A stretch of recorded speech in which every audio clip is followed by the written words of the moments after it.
Hey, hey, hey, we're back. We're black. We're brand. Ambition, ambition, Ambition, ambition, ambition, ambition, ambition, ambition. ambition. I wish y'all could see how me and Mandy's just pop locking and dropping it, throwing our backs out. Yes. I gave a little shoulder shimmy, baby. Shoulder shimmy. It's the end of the year. Yes. Oops. How are you, Knocking my mic Mandra? around. The Christmas spirit smacked me upside the head this past weekend, Tiffany. Okay. You put up the tree It and stuff? did. No tree because we're going to Atlanta. Okay.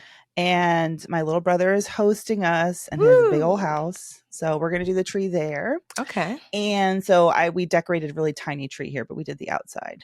Okay, And nice. I got plans to make cookies, and Aw. 'tis the season. That's good. Got my gift basket. You said you get a gift basket? I got a gift basket. Oh yeah, from our podcast home. Shout out to my cheese Cumulus. and my pears and apples. I was like, well, I can't eat this cheese, honey, Yes. but I can eat the pears and apples. Yeah, delish. How about you? So I usually the tradition is we put up the tree right before Thanksgiving because we typically host Thanksgiving, so that way it's all pretty for everyone to see. But I wasn't in the mood this year. I don't know. I was just really missing Jarrell hard, and I was like, it was Christmas is his favorite time of year. But I said, you know what? Dr. Green always reminds me you can have new traditions, and I thought, you know what? My sister Carol's kids, Roman and Amelia, had just decorated their little tree because their tradition is to get a real live tree. She gets a little one for the house, and they decorate it all excited. And I saw it, and we were FaceTiming, and I was like, you guys are like professionals. Can you come do my tree? And so they did, and it looks exactly how you would think if a 6 and 8-year-old did your massive Lord. tree. It's like all the ornaments clustered at the height of 3 feet. I know, but I did let them use their little step ladder. And then, of course, you have to pick them up each one. Can you pick me up and put, can you? But honestly, it was a lot of fun. And it's not as fancy as my trees before look, but it's really beautiful.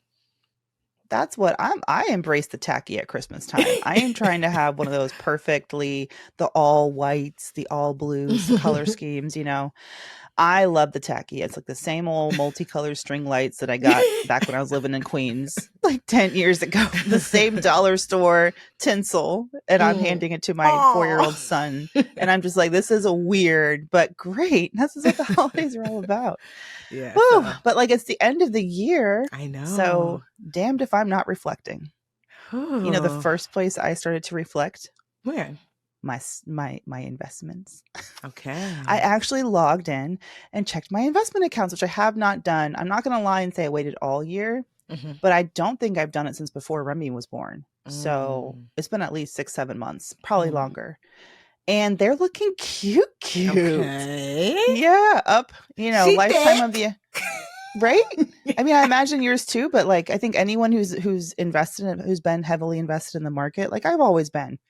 And I don't check because of years like 2020, what was that? 2022 was really rough. I feel like I don't check that often because I know it's going to go down. Like it was bad.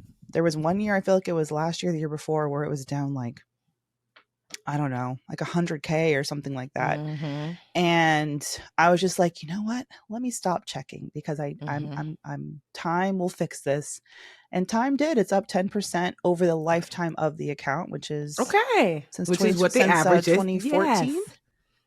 Yeah, so almost 10 years I've been investing, and every time I open my investment account, I'm like, shout out to baby Mandi. She really started something, you know? She ain't had much. You want to be starting something, got to be starting something. You want to be starting something. So that felt good. I felt good. So I've been feeling, that made me feel rich. And then my first, you know this, the first 1/4 of my book money hit my bank account finally.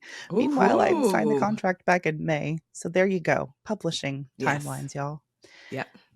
So I've got some end of year like tax stuff I got to figure out. And I'm like, okay, I need to text I just need to, because this is the life of a solopreneur. I need to figure out how much to invest because I don't have like a regular, other than like when I pay myself monthly, I do put like some money into the investment account. I have to manually do it because that's ghetto because Vanguard anyway. And but at the end of the year, I'm like, I ain't trying to get taxed on all of this. So I'm probably going to have to do some math to figure out how much I should just put immediately into my solo 401k. Okay. Before the year ends, but also I feel like I might have until March. Sometimes they give you, right? Sometimes they let you like make contributions until the first, like the March of the year after for the year before. For what? Anyway, this is Oh, why okay. for some stuff, Okay. Tiff. Yeah, this is why I need an accountant.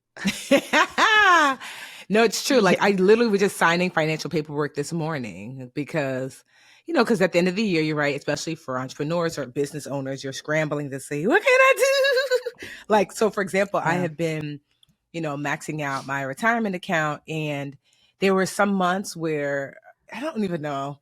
I probably didn't put in enough. So my financial advisor was like, let me see. She's like, Tiffany, you're short. Like, if you want to max out, I was short maybe like $1,200 or something. So she's like, let's go log it to your account, update. So that way the next paycheck takes the full amount. So that way you've maxed out on your retirement and contributions, Yeah, there's all these financial decisions that you're making. But not only just that, I sat down with my team so we could do our 2024 plan. And I was really The proud of Budgetnista team or the LRA team? Budgetnista team. And so we decided to do something different. So there are the core members of my team. Logan, she's like the manager of all things content and like are basically my main lead. There is Aikisha, project manager, and Carol, who is like logistics. And then we have Tajiri, who was our intern, and now she's like a part-time contractor who does like social media. So those are like the four core. That's the four core. And so I said, let me do something different, because this year I have shifted my leadership model from where I used to lead from a place of protectiveness, where it's like I was the mom and I never let the kids know that sometimes we didn't have enough money for bread. I just would go without. And it was like, everything's fine. Everything is just fine. That's how I used to navigate. Everybody was super happy, and I would do a raise no matter what. And I would do bonuses no matter what. Like I never, no matter what was happening on the background. Business, baby. I know. I was like, I will manage the stress. And I did, child. I was managing it poorly. And this year I shifted because quite honestly, it was a really tough financial year. We made just about half what we made the year before. And I was like, I just couldn't afford to hide the secret anymore that we're having a hard time, because people were expecting me to navigate in the same way. And so finally I was like, let me show you the books. And they were like, oh, it's not as cute as we thought. So all of a sudden though, what I realized, and this is what Dr. Green taught me, she's like, when you protect people, protection only makes sense if you really believe that the person or child or whoever cannot handle the ramifications of the thing you're protecting them from. So like you have kids, we're obviously not going to let Remy, roll off the bed because girl, but you might let Rio definitely have never done that before. Not intentionally, but you might let Rio run in the park and knowing like he is going too fast, he's about to trip, but he'll be all right because he'll learn like, all right, I don't quite have the footwork necessary. And so she said that we need to let like in those moments, Rio run in the park. Like, okay, he can handle the consequences of like learning the lesson. And so she said, when you do that with your team, what you're telling yourself is these adult women cannot handle, the consequences of knowing like, sometimes things are tight. And so she said, do you really believe that to be true? And I was like, I guess not. And so now, that was Dr. Green? Yeah. She's awesome. Her being a whole business coach. I mean, child, so finally, because she knows in general, that's the place I navigate from. Like, I'll take it. I'll do it. I'll be the sacrificial lamb. And so, what did you call it? Like a chicken, the chicken leg or chicken thigh? What I'll take the small piece of chicken. Yeah, the small chicken. Yes, okay. I always will sacrifice. Like if there's all this chicken on the plate, I'll just wait till everybody eats, and I'm like, I'll just take the small piece, whatever's left over. Matter of fact, I don't even like chicken. You guys go ahead and eat. I'll just starve in the corner. I like so this air. Year, we shifted that this year, and the way that my team has like rose to like the occasion, how brilliant they've been, how hard they've worked, how creative, how innovative. And I said, you mean to tell me all the time this was accessible to me? And so as a result, I said, how about this for 2024? Let's try something new. I want everyone to work in a capacity that they really enjoy. I want everyone to lead a project. So, all the things we do here at Budgetnista, but maybe there's something new or old or whatever. Pick a project that's going to be your project, just one. that you're going to be on the lead for, and just one because you're going to need the support of your other team members, but they'll also have their own lead project. And I was like, and then you'll map out what it's going to look like for the year, how much you think we can make, and so people, they're really excited, like, ooh, this is my baby that I get to raise and grow and look after. And I get to ask for help for my business baby from their business aunties. Like, hey, Logan, can you help me with this component? Or, hey, Akeisha, because right now, sometimes they feel like they work in a silo. So this will allow us that when we have our company meetings to be like, report out, how's your baby growing? What do you need support with? What are you struggling with? So I've never done this before. So I'm actually excited to see what happens when everyone has ownership fully of a project, and they're already really excited about it. So that was an awesome way to kind of like end the business year, in that kind of way. Yeah. So at the beginning of this year is when you kind of sat them down and did that whole, or maybe last year, and now you're kind of no, we don't have no money. No, girl, I didn't we didn't have no money until like Q3. That's why I was struggling. But it was this year. Yeah, remember, because maybe I was calling crying to you, like, girl, we had no money and everybody's asking for a raise. Remember, that was like Q3. I know. You started getting a lot more excited by the Brown Ambition. I know. I was like, how much are you making? Because I was like, we used to not pay them no mind, and now it's like, so how much we got this month? Can I get some porridge? I mean, because the budgetist was paying me nada. No, but for real, me too. Yes. And so but it's good to have these conversations. I think everybody thinks like, that in business, just because you've had a great year, that means you always have a great year. Like, and I can share this because she posted on social, the woman Kalila, you ever heard of Mess in a Bottle? She's got like that awesome t-shirt brand, right? So she candidly posted on Instagram the other day that she just had a baby, I think 3 months ago. And this was a really hard year. And she's like, we made like next to no money. And after I think she's been in business 7-8 years of business, she's thinking about closing it down. She's like, I had to let go of everyone, and I don't know what to do. And she's just like, this has been my baby, but I can't do everything. I can't pick up the merchandise, also manufacture it, and then ship, and then my baby. And she's just, you could just tell it was a lot. So I called her because I know Kalila. We just chatted, and I shared with her. I'm like, this is my worst year yet since I probably started the business, maybe the first 2 years. I shared how, I had to cut, I really didn't make any money. And she was like, wait, I said, I think it's important that across the board that you get to hear what business really looks like, And so sometimes there are years like this. And I said, if I'm being all the way candid, the reason why we survived is because during the pandemic, when so many of us made a lot of money, I instinctively knew that it was not going to last a long time. So just like in my personal finances, when I have financial abundance, I am like a squirrel when it's the fall. I work the hardest and I save the most.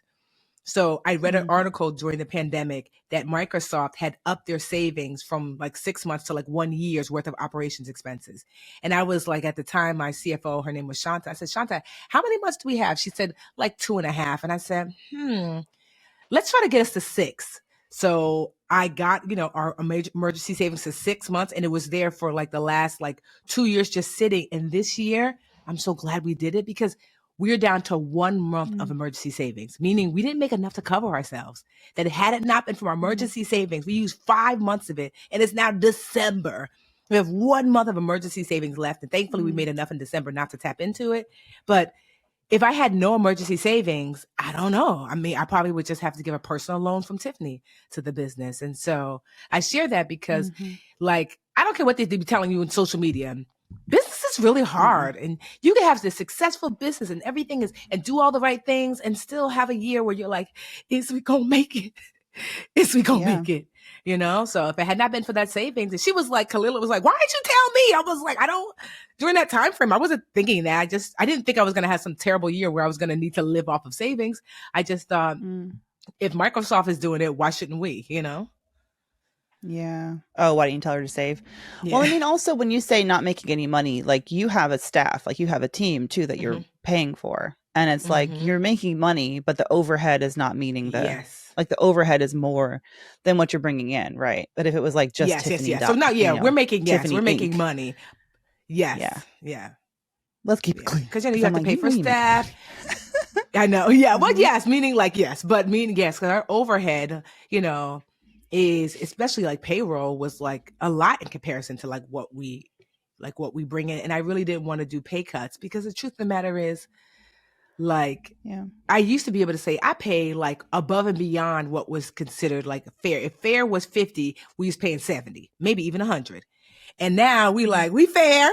I don't have money for excess, so we right around fair.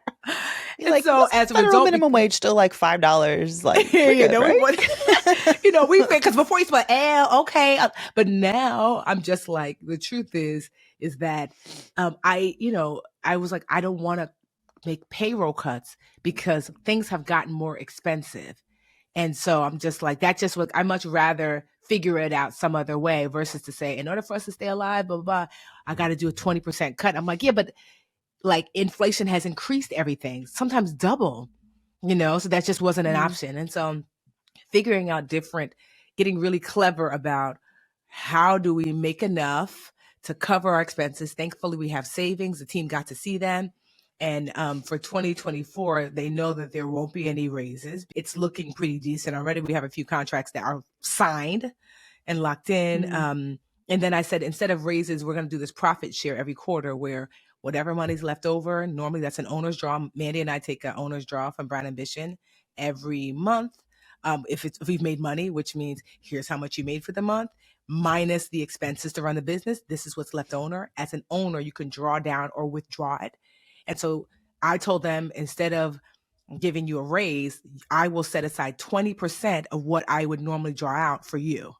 So that way, and then I will divide that among the team based upon what they currently make as an income. And so that's the way that they'll get a bonus or a raise without getting a raise, because it allows me to give them more money only when the company is profitable. You know, so it's like never hurting the company. Go ahead. Yeah. And I think that's such a great model as a small business, because that's what you are. You're not like a Google or Microsoft that just prints money all the time or, you know, has all these enormous savings, or could just go get, not that Microsoft and Google need to raise money, but, you know, these like Silicon Valley darlings can just go ask some venture capital for $100 million. We haven't turned a profit in 10 years, but give us some money. We'll get there. And they're like, okay.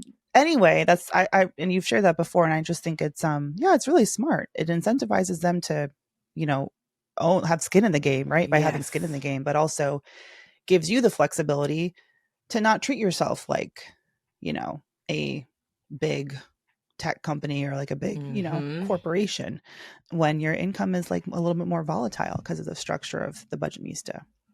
And I think that, like, you know, you might be listening if you have a business and like, it might not work for you. So you always want to find solutions. Like, and this might work this year. This is a weird thing about business. It's like, I'm assuming like raising kids. You're like, like what works for Rio? And Remy's like, girl, you tried it. It's something new over here. Like, I don't roll like him. When I tell you my baby is crawling and he's 6 months old. No, he's already on the move. Well, I always love your transparency. And also it helps me. I mean, it helps our listeners too. Like, wait a second, didn't they just say this about the business? And like, didn't they just say that, you know, and this new thing? And it's just like, you're just watching us live figure it out. Yes. And I feel a little bit like, it's a relief to, I feel like I've finally grown up, and like you were my big cousin who I was like, oh, she has everything figured out and all the things. And we never really used to have in-depth conversations about the business. I just sort of like took for granted that Tiffany has everything figured out. But the more I've gotten into it, you've been so even more transparent, I feel like, about how things are going. And it helps so much. Yeah, it helps. It really makes probably listeners, but certainly me, feel more normal, you know, just like, oh, this is the way it can be sometimes. Yeah. You know, you share a little bit with like your friends who don't have businesses, but then when you really have a business, because then you're like, now you're able to process the fullness of like what it looks like, that no one's too successful to have a bad year. No one's too big to fail. Like, look at Sears, look at Lord & Taylor, you know, like, and the moment you really fully understand and respect the fact that your business month to month, year to year, quarter to quarter really requires like your eye on it. And so, you know, you put things in place for the times. That's what a huge lesson that I learned is, you have to put things in place for the times when things are not good. Well, a year ago we were celebrating that you 1.2 million with the contracts, which actually happened. But the thing about entrepreneurship is it's a contract, but is it like fully executed? You know what I It fell mean? through. Like, They all fell through. Well, yeah, not all of them. Oh, no, that's not true. I would say about half of them, because two of the major yeah, companies were like, we ain't got it, and I just was like, yeah, wait. So that was, you remember you asked me, you're like, but I thought you said, I'm like, girl, they were verbal promises. We want to work with you so much. I had contracts with them the year before. They said mm-hmm, absolutely. And then this year they either didn't have the money, didn't have the capability. And so half of them mm-hmm. went through. So about 600,000, but the other half were like, we'll see what next year looks like. And I was like, okay. Yeah. So you Yeah. just never know. Cause I mean, 1.2 is more than enough to cover all of our bills. So I was like, at least our bills are covered. That means we just looking at straight profit for next year.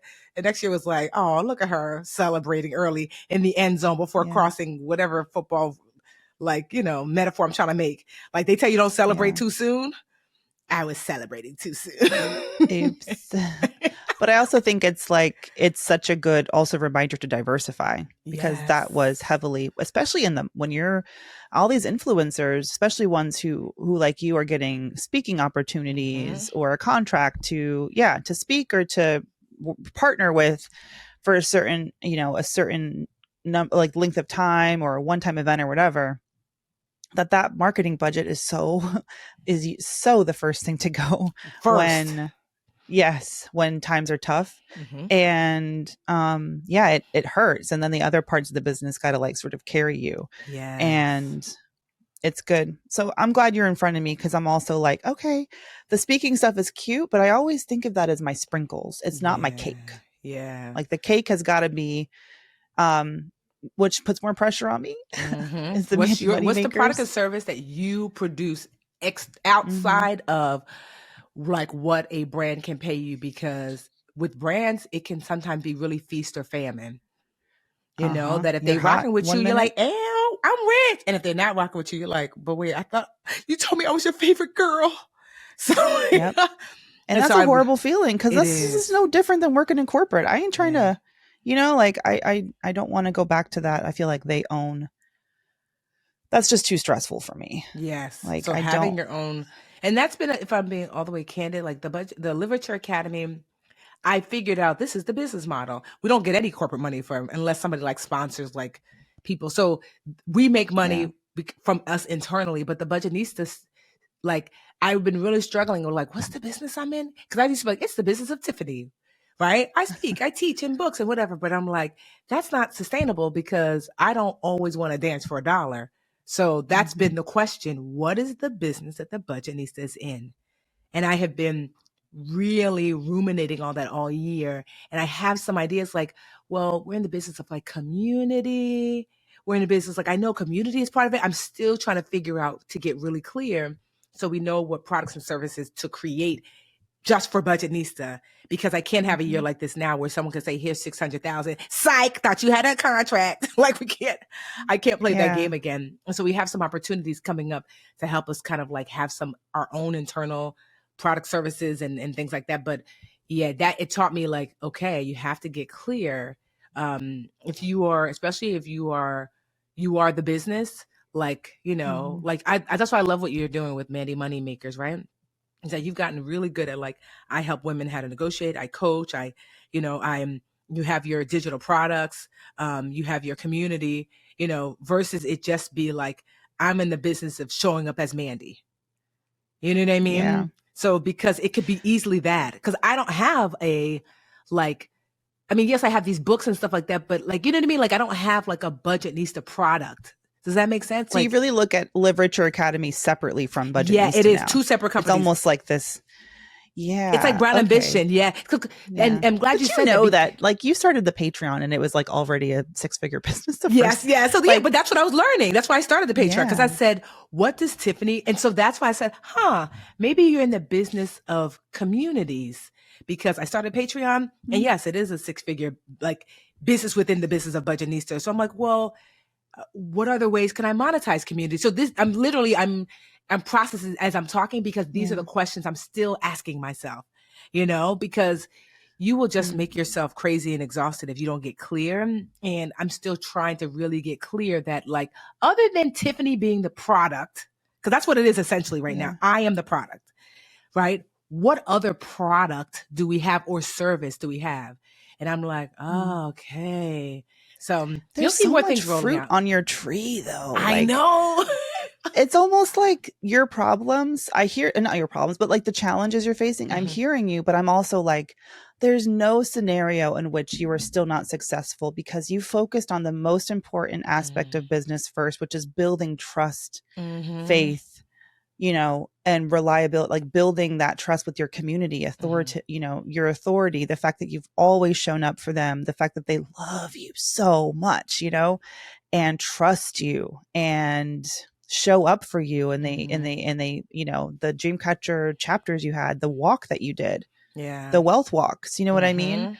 So I'm not even, I mean, I know you're like, I still gotta do the work, but as far as me, I'm just like, oh, I feel, I mean, it's easy for me to say because I'm not in it with you, in it, but I have so much faith. I mean, you're fine. Like, you're going to be great in this pivot that you're going into, because of the last decade that you've spent focusing on the right things. And I commend you for that. And I also try to like, I think about you like a little, you know, why do I want to say tiny elf? Elf on the shelf. Little elfanita on my shoulder.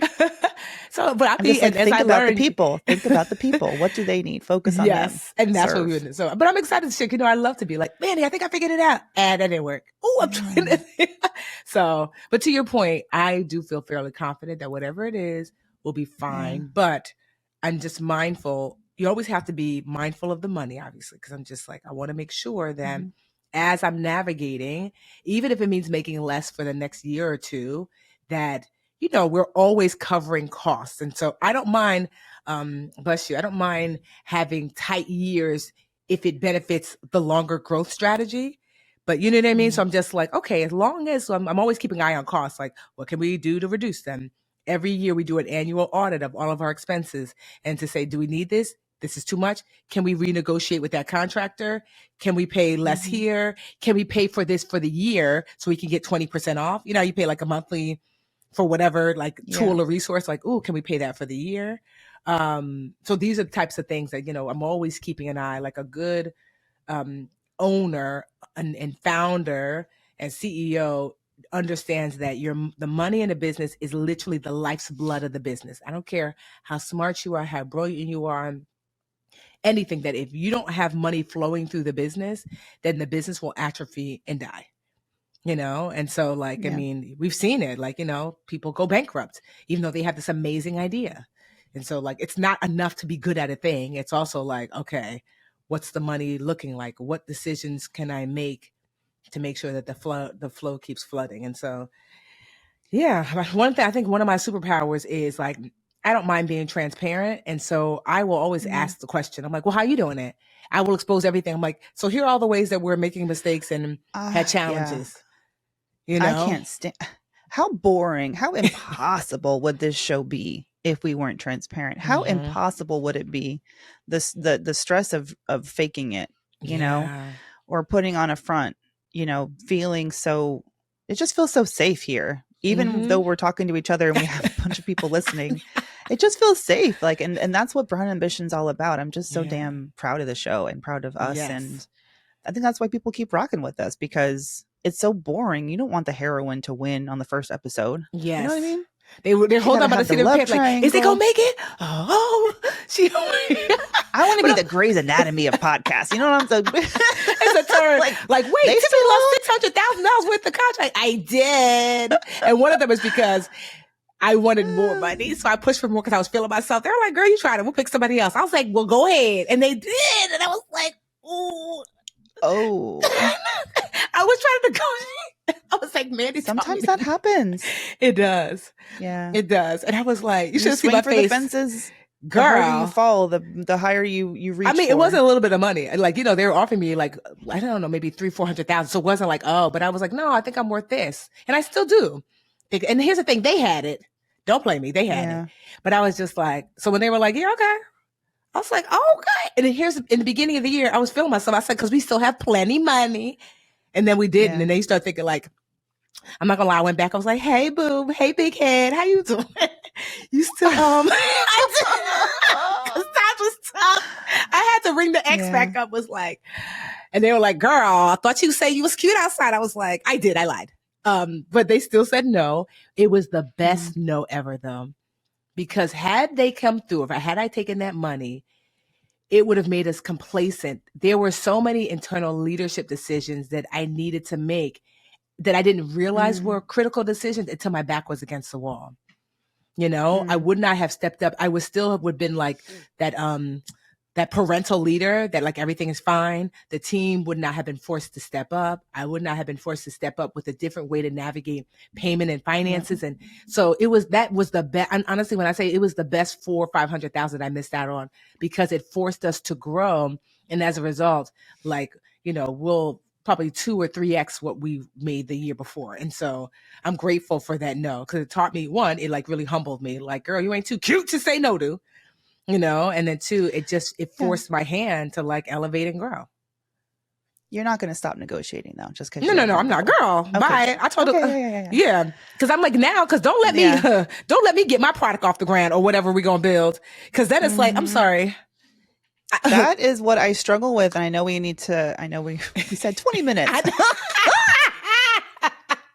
It's impossible. We tried it. Don't worry, I'll do one of the QAs myself. But yeah, like that's what I grapple with all the time is I'm inspiring women to ask for more, but I can't just leave them there. I have to also teach them how to keep asking for more when the answer is no, not yet, or we changed our mind, or you're not ready yet. And those moments are the real difficult part. You know, it's not always going to be I asked for more and I got it. Yay. It's you're right. It's, you may know your worth, but then it's like, how do they see your worth? There's always other factors at play. And how do you stand tall through that and keep pushing? And thank you for, again, your transparency is golden, and always teaching, always learning through the ups and downs. That's what it's all about. So you guys are lucky. You found the right place if you want real talk.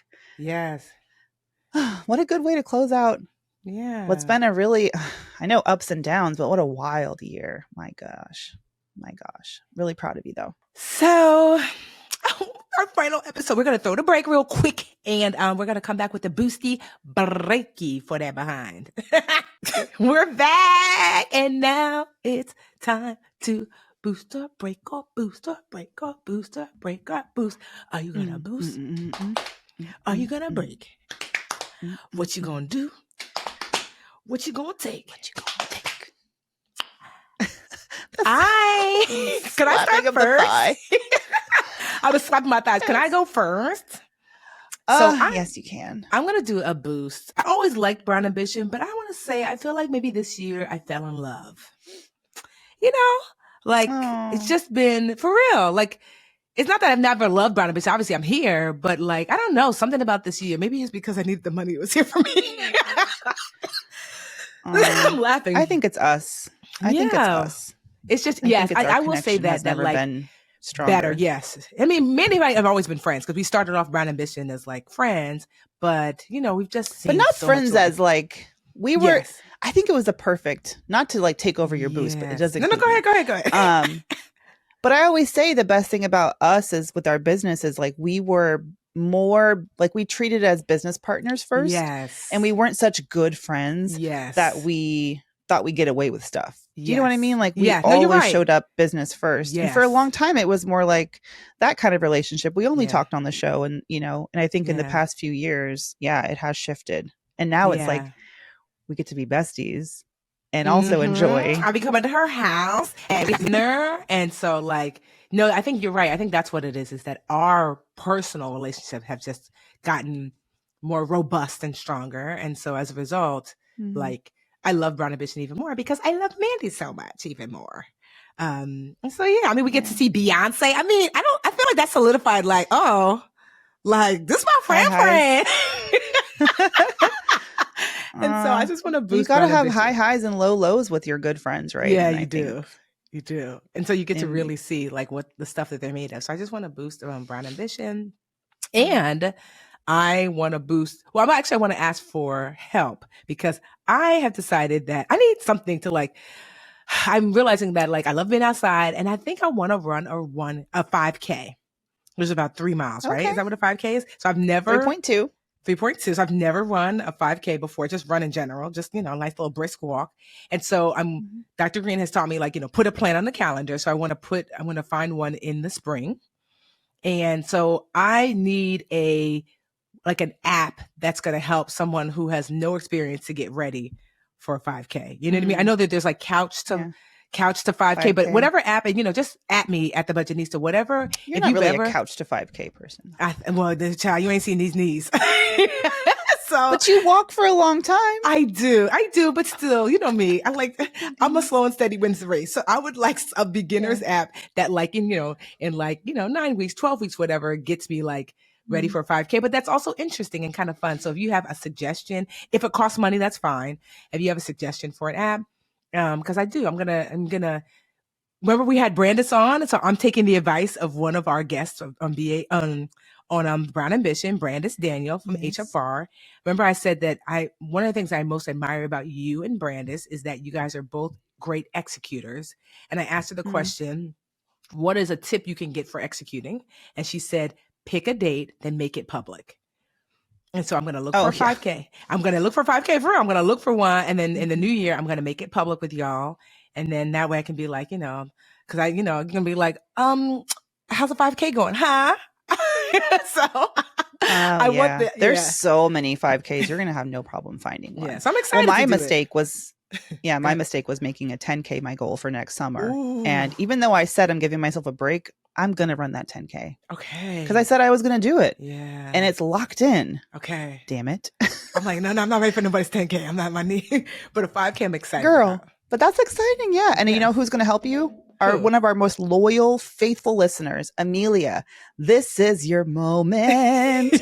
Amelia has followed we were roommates when I first moved to New York. She now lives in Texas, but she has just been such a faithful listener of the show. Okay. I feel like she only reaches out about the show, and I'm like, what about me? But anyway, she is a marathoner extraordinaire. Okay. She's a health runner. Okay. I mean, a health writer for a bunch of different publications. Anyway. She's going to get you together. She listens to the show. Great. Amelia, this is your slide into the DMs. Tag me on Twitter, whatever. What app do you really enjoy? I'm not a hyper beginner, but I don't mind starting with a super beginner app because I'm still going to continue to do my walks in between. But something that's not just about the run. I want to make sure I maintain my overall, health. So yeah. Mm-hmm. What about you? Are you boosting? Or are you breaking? Oh, I forgot where I was for a second. Oh, we're working. I have to do a boost, right? Okay, yes. There's so many things to boost. Just in general for the year, I want to boost that I did the damn thing I said I was going to do. Okay. I said baby, book, business. Yes! Baby, book, and business. The 3 B's. And I had the baby and he's extraordinary. The book is happening. I'm working on chapter 2. It's due in the spring, which seems so close. And business-wise, I somehow managed to keep Mandi Money LLC still happening while I'm writing the book, which was my goal. I still have some shifts to make. Okay. So I can I need to take my foot even more off the pedal in Q1 so I can get this book done. But I'm really, really, I just want to boost that I said I was going to do these things and acknowledge it because yes, some days it does feel like, how am I doing? Is this okay? Some days I'll have my doubt demons are raging and I go on LinkedIn just to look at jobs, just to remind myself that there's options out there. Yeah. Well. But then quickly I'm like, I don't want none of these jobs, these ashy jobs. I don't want them. But yeah, just really, really proud. Heading into the new year, I really want to make it all about making this book the best it can possibly be and not thinking about anything else having to do with it, like the marketing, all that. I just have to make it really freaking good. And it's the only thing I can see right now. It's there's a red aura around everything I do. It's just the book. It's this huge beacon and I feel so damn lucky to be able to do it. And I just want to enjoy the doing it, Yeah. So that's my boost. Okay. And, last regular show of the new year. We'll still be in y'all's ears with some BAQAs, y'all. Yes. But thank you so much. And look out for the Live Richer Challenge. I will share more about it. Because you'll still hear some shows, but like look out for the challenge, my free challenge. It's gonna be the credit edition. We're still working out some details, but it's free as per usual. Launches in January 8th, I think. That's the second Monday of the new year. We did the savings edition this year. 300,000 of y'all signed up. And so I'm excited to help even more this year. I've been doing the challenge off and on for like 10 years now. So I'm excited. Remember I partnered with you, Mandi. Remember, was it Credit Sesame? Credit something. Magnify Money. Yes, we partnered. Yeah. And so that was awesome. I think it was the credit covered edition. The very first LR you did. The Live Richer Challenge at Yahoo. Yes. I mean, so it's just really like it's my love letter to y'all, the challenge every year, because it just enables me to help those, especially those who might not have the funds, to get this kind of like step-by-step guidance. And so it's my gift, the gift that keeps on giving. So just keep looking out for more information about that. But it's always available, I think, at livericherchallenge.com. But I don't think the credit edition is up just yet. So just keep an eye out. I'll be on the socials and things. But have an awesome holiday season, an awesome new year. Yeah, we love y'all, honestly. See you next year. Goodbye, farewell, auf Wiedersehen, adieu.